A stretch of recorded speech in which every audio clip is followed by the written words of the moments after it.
Papusa Bacol Chicken Inasal Festival 2024, magasugod na subong nga hapon. Apang grupo sa mga stall owners sa Manukan Country, hindi malipayon sa aktibidad bangod iga-demolish na ang ilaluga.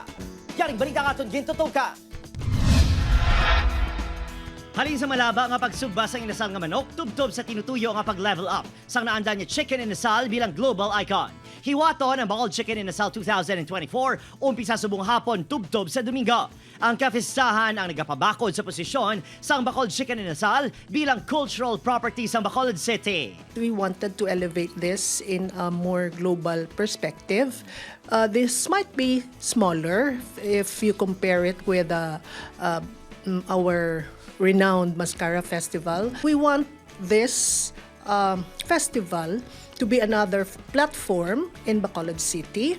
Sa Lacson Tourism Strip, kag mga malls ipakita ang abilidad sa mga Bacolod noon sa pagluto kag paghatag sang twist sa sikat nga inasal sang syudad. Nagpatigay na sang road closures sa mga ginpaamtangan sang stage kag food fair areas sa nagkalain-lain na festival sites.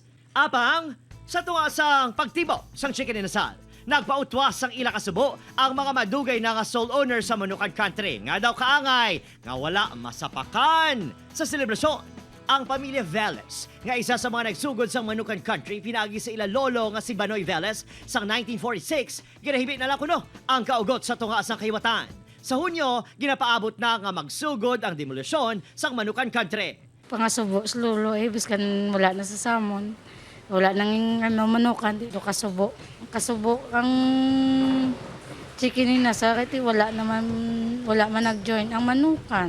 Subo mo, tikwa na lang manukan, hindi kami maubra karon, hindi kami daan ka ubra. Apang sunod sa LGU, kinahanglan mahangpan sa mga manok-asal ang importansya sang ginasulong nga pagbago. Ilabi na sa pagpatinad sang kalimpyo kag drainage work sa lugar nga masami nagabinaho kung magtaas ang tubig baha. Hindi man ta gusto sa daan. I-upgrade ta ang facilities, ang infrastructure nga ara dira para magiging mas attractive sa mga tourists in going there. Opo, Kiril Casillo, Adrian Priatos, One Western Visayas.